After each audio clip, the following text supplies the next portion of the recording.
Dengar. Ah, Assalamualaikum warahmatullahi wabarakatuh. Salam. Innal hamdalillah nastaghfiruh wa na'udzu billahi min syururi anfusina wa min sayyiati a'malina. May wa may yudlil fala hadiyalah. Ya, nanti. Asyhadu an la ilaha illallah wahdahu la syarikalah Enggak tahu di mana. wa asyhadu anna Muhammadan abduhu wa rasuluh. Sallallahu ta'ala al-Quran al-Karim. A'udzu billahi minasyaitonir rajim. Bismillahirrahmanirrahim. Ya ayyuhalladzina amanu taqullaha wa tanzur nafsun ma qaddamat lighad. Ngapain Hanan?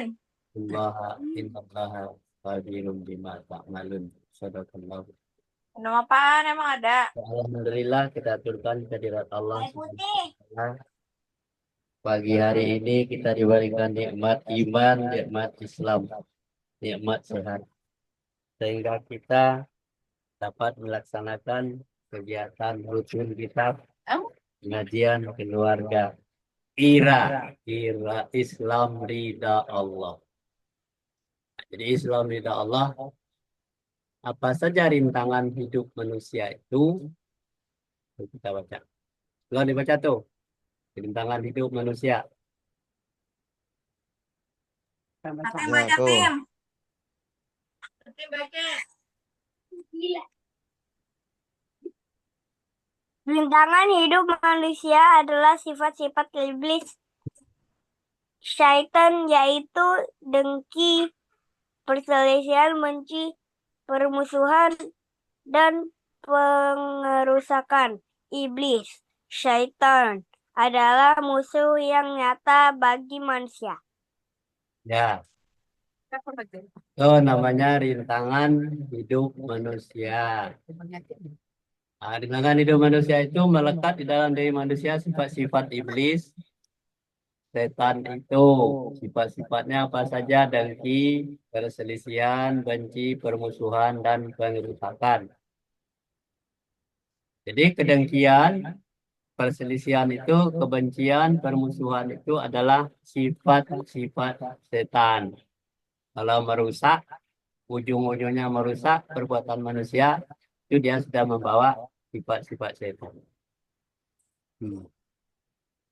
Jadi iblis setan itu adalah musuh yang nyata bagi manusia. Kalau manusia akan bertengkar, bermusuhan terus, itu adalah musuh. Adalah kalau kita sudah melakukan sifat-sifat iblis itu, berarti kita termasuk golongan iblis tadi. Lanjut.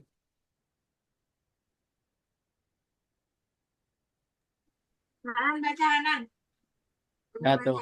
Hanan baca tadi udah. Hanan baca tadi hati muda. Yang mana? Ya tuh. Ayat 17. Bukan. Surat ke-17 ayat 53. Dan katalah kepada hambaku, hendaklah mereka mengucapkan perkataan yang lebih baik benar. Sesungguhnya syaitan itu menimbulkan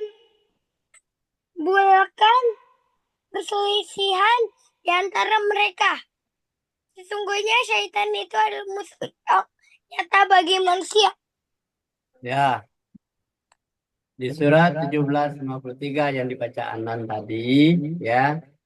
Wa qala li ibadi yaqulul lati ya ahsanu innas syaitana yanzagu bainahu innas syaitani kana lil insani aduwwum mubin.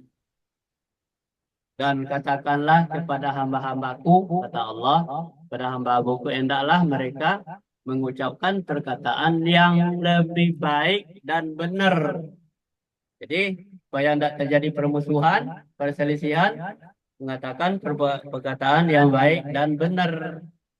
Sesungguhnya setan itu menimbulkan perselisihan di antara mereka. Sesungguhnya setan itu adalah musuh yang nyata bagi manusia. Nah, jadi ada dua kali. Sesungguhnya setan itu menimbulkan perselisihan di antara mereka. Kemudian dikatakan lagi, sesungguhnya setan itu adalah musuh yang nyata bagi. Dua kali disebut setan itu. Terus lanjut, nenek. Barusan naik roket, Hasan. Sesungguhnya setan itu bermaksud hendak menimbulkan permusuhan dan kebencian di antara kamu lantaran minuman khamar dan begitu dan menghalangi kamu dari mengingat Allah. Mengingat Allah dan sembahyang, maka berhentilah kamu dari pekerjaan itu. Ya, di dalam surat 5 surat Al-Maidah ayat 91. Auzubillahi minasyaitonirrajim. Bismillahirrahmanirrahim. Innama yuridu syaitanu ayyuki'a bainakumul adawata wal baghdha'a fil khamri wal maisir wa yusaddikum an zikrillahi wa an salati fahal antum muntahun. Sesungguhnya setan itu bermaksud hendak menimbulkan permusuhan dan kebencian di antara kamu lantaran meminum khamar dan berjudi. Nah, jadi setan itu kan menimbulkan permusuhan dan kebencian karena meminum khamar dan berjudi. Dan menghalangi kamu dari mengingat Allah karena kecanduannya minum, kecanduannya berjudi, maka menghalangi untuk mengingat Allah dan sembahyang, lupa sholat, lupa mengingat Allah, maka berhentilah kamu dari pekerjaan-pekerjaan itu. Jadi pekerjaan-pekerjaan yang berjudi, minum khamar, itu adalah menghalangi orang untuk mengingat Allah. Ingat Allah itu kapan? Ketika kita sholat, sembahyang. Nah, oleh sebab itu disuruh berhenti mengerjakan berjudi, minum khamar, itu suruh berhenti mengerjakannya. Tuh. Makanya dilarang doang berjudi, minum khamar dilarang, sebabnya menghalangi untuk mengingat Allah dan sembahyang. Waktu salat doa masuk dia masih berjudi juga, main gaple juga. Terus lanjut. Halo.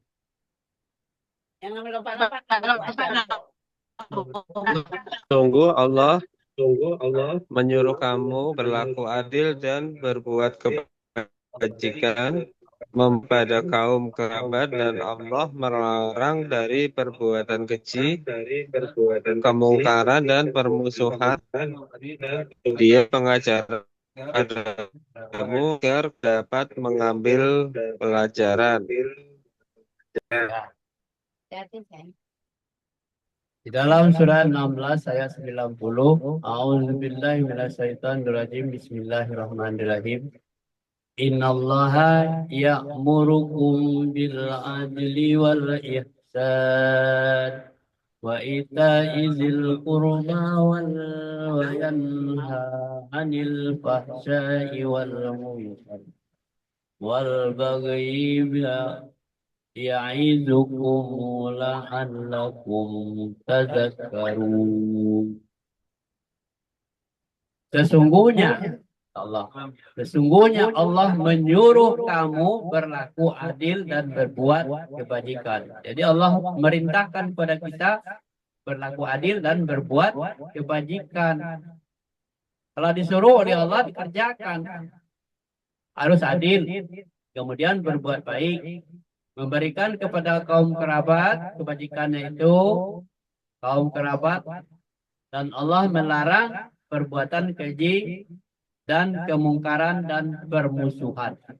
Jadi yang dilarang oleh Allah adalah perbuatan keji, kemungkaran, dan permusuhan. Nah, Allah itu memberikan pengajaran kepadamu agar kamu dapat mengambil pelajaran. Tuh. Inilah yang makanya manusia itu harus tahu dulu mana perintah dan mana larangan. Perintahnya adalah menyuruh berlaku adil dan berbuat kebajikan. Kemudian berbuat baik kepada kaum kerabat. Kemudian Allah melarang lagi dari perbuatan keji, kemungkaran, dan permusuhan. Dilarang. Kalau dilakukan perbuatan keji, kemungkaran itu dilakukan permusuhan, nah itu adalah perbuatan setan tadi yang memberi pelajaran kepada kamu agar kamu dapat mengambil pelajaran. Lanjut. Nah, baca tuh. Baca. Baca.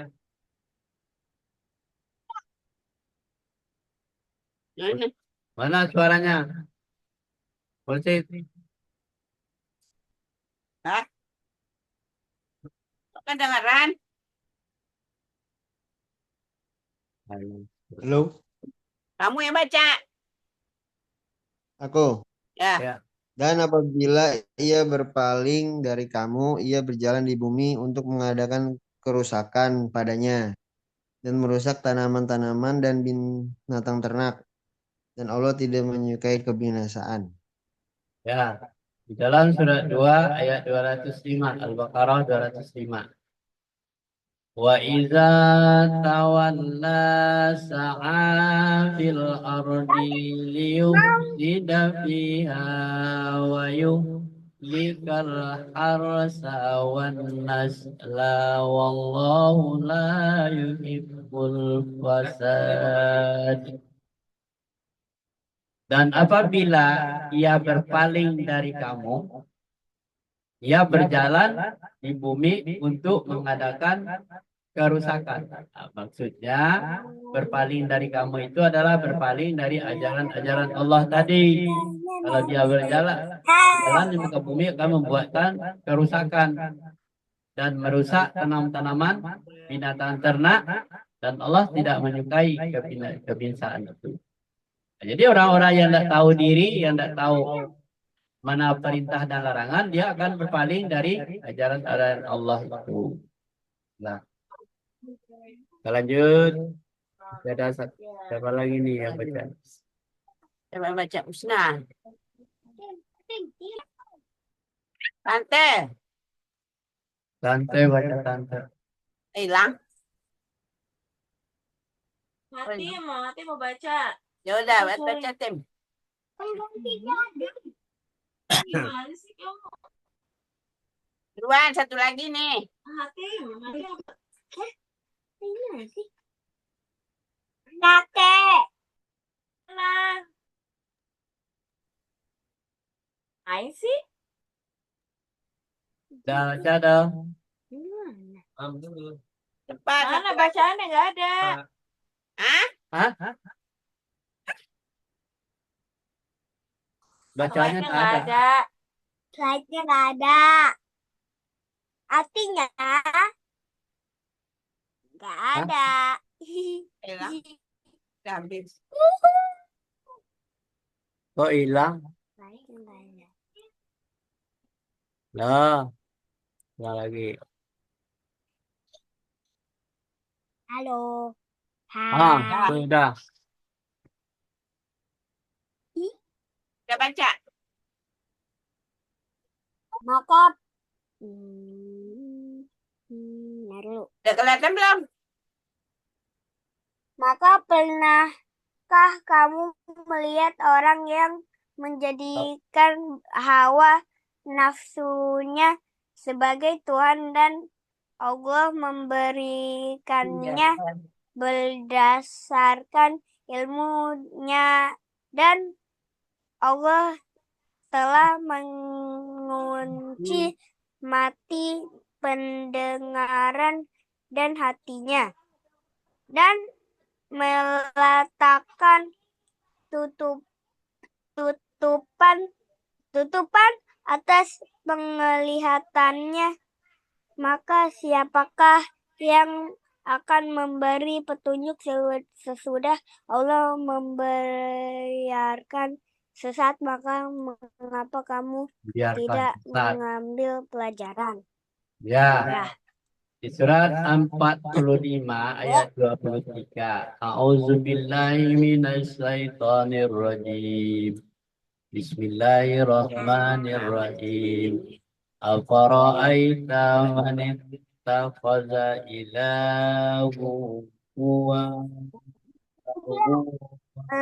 Kedip Bang. Allahu ala ilm wa qatama ala Halo, sam'ihi namaku Mia.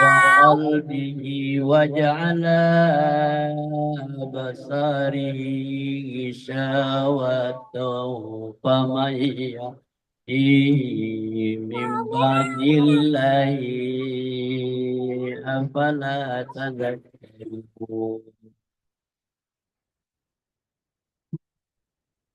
Maka pernahkah kamu ditanyakan, pernahkah kamu melihat orang-orang yang menjadikan hawa nafsunya sebagai Tuhannya? Jadi orang yang menjadikan hawa nafsunya sebagai Tuhannya, bukan Allah Tuhannya.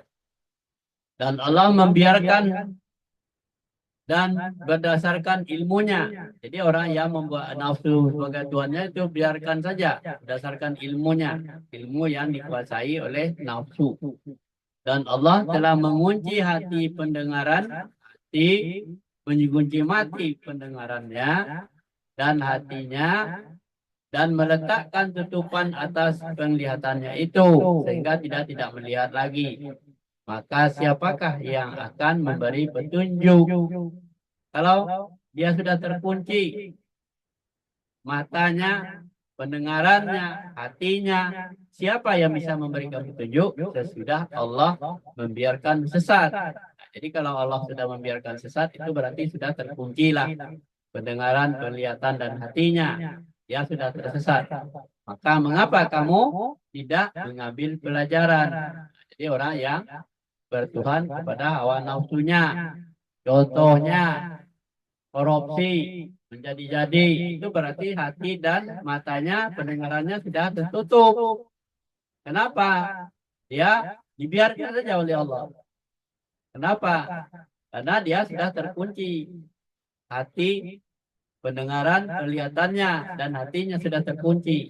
Makanya dia korupsi terus, menimbun harta terus, merusak terus, kemudian membohongi orang terus, ya, berdosa terus. Nah, itu arti hati dan pendengarannya sudah terkunci.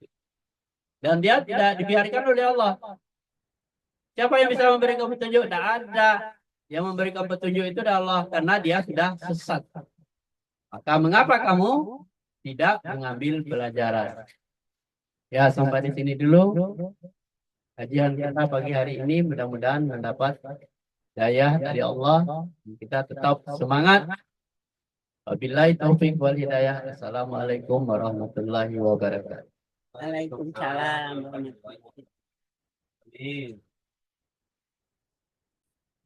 Mana ada pedang